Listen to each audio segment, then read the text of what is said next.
Alves. Excelentíssimo senhor presidente do Congresso Nacional, senador Renan Calheiros, excelentíssimo senhor deputado federal Alessandro Molon, que apresentou sugestão da sessão que se realiza, parabéns, Vossa Excelência, pelo gesto. Excelentíssima senhora Eliane Calmon, representando neste ato o Superior Tribunal de Justiça e a sua presença, pela sua história, muito nos honra nesta casa também. Excelentíssima senhora Gianine Pires, representando neste ato a ministra de Estado e Cultura, senhora Marta Suplicy. Excelentíssimo senhor ministro Garibaldi Alves Filho, da Previdência, só para o senhor registrar como os Alves, e o PMDB do meu estado prezam, o parlamento. Estamos aqui, eu e Garibaldi, só um adendo aqui, desde 1970. Então, se justificam aqui que os dois representantes que nós temos na nossa família e no nosso PMDB, os dois estão presentes aqui neste ato que homenageia a história do parlamento brasileiro. Meus senhores, minhas senhoras, senhores senadores, senhoras senadoras, no dia 3 de maio de 1823, instalava-se pela primeira vez no nosso país o Poder Legislativo, com o início dos trabalhos da Assembleia Geral Constituinte e Legislativa do Império do Brasil. Nestes 190 anos de existência, o Parlamento Nacional mudou a sociedade e foi mudado por ela, tendo como armas exclusivamente a palavra, a oratória, o debate de ideias. Assim resistiu bravamente ao regime de exceção. E mesmo quando fechado e amordaçado, continuou a existir como aspiração maior de uma sociedade que sempre teve na democracia o seu mais caro valor.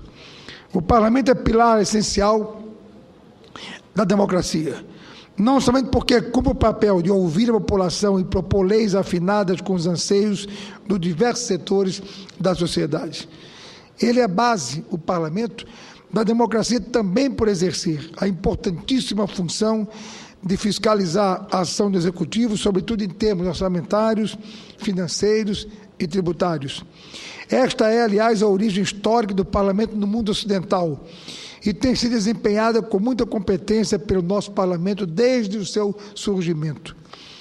Como não poderia deixar de ser, os períodos alternados da ditadura e democracia que marcaram a nossa história republicana refletiram-se diretamente no funcionamento do Legislativo Nacional.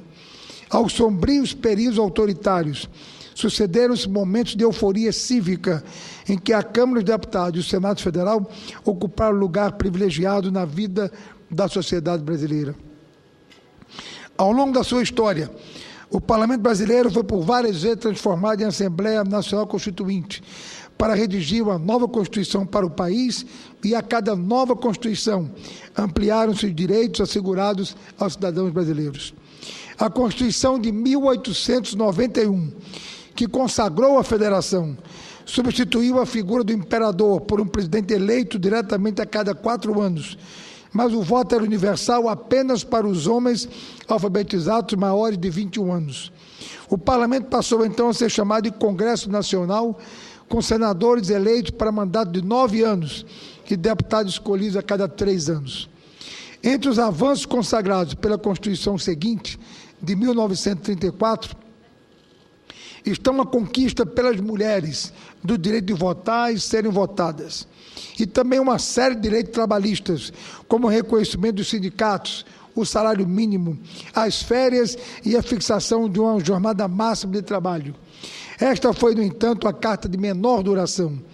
3 anos depois da sua promulgação, Getúlio Vargas outorgou a Constituição ditatorial do Estado Novo e cancelou as eleições presidenciais previstas para 1938.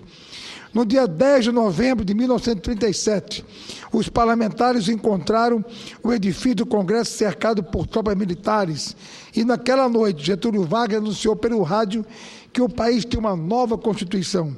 O Parlamento Nacional ficaria fechado pelo período maior de sua história, até 1945, quando Vargas convocou eleições diretas para o Executivo e Legislativo em todo o país.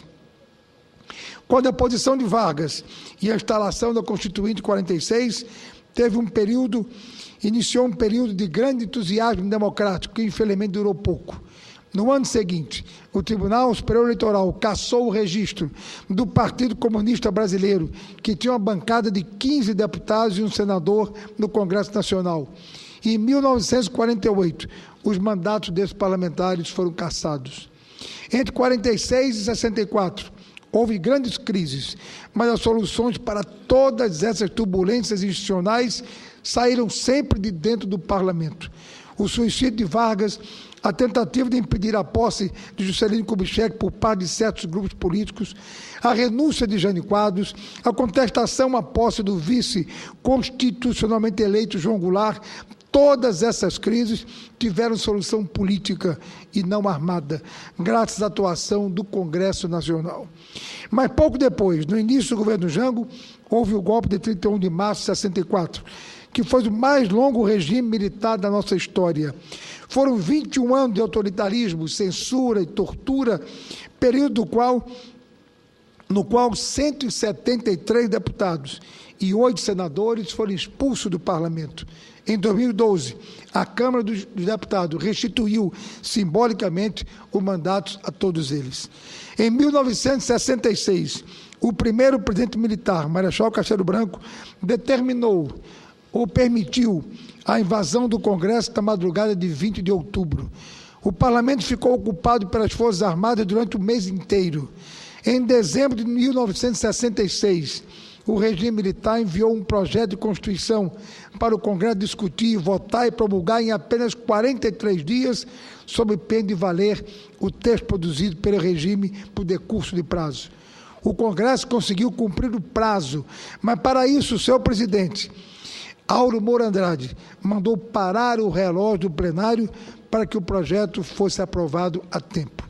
Ainda assim, o Congresso seria fechado novamente por 2 ocasiões, 68 e 77.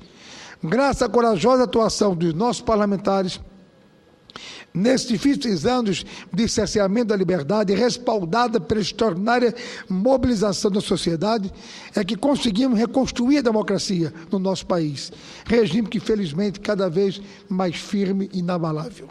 Podemos afirmar que seguramente nunca vivemos um período de democracia tão pleno quanto agora, e o ambiente do parlamento é o melhor espelho disso.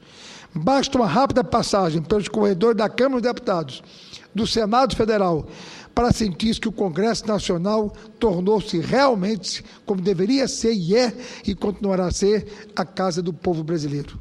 Em 2001, a Câmara dos Deputados criou a Comissão de Legislação Participativa, que recebe sugestões legislativas da sociedade civil, com propostas de lei complementares e ordinárias.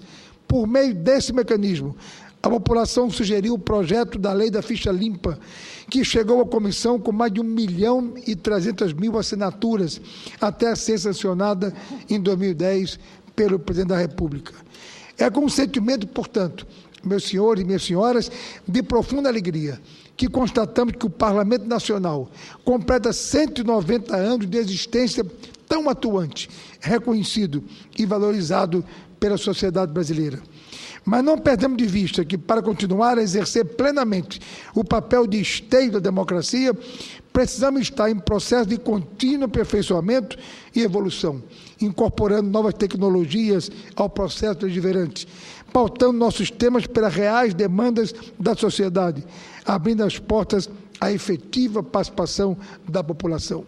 Afinal, a excelência da atuação do Parlamento e o fortalecimento da democracia, por ela assegurada, é o maior legado que poderemos deixar às futuras gerações de brasileiros. Essa é a palavra da Câmara dos Deputados, senador Renan Calheiros, nos 190 anos do nosso Parlamento. Muito obrigado aos senhores e às senhoras aqui presentes.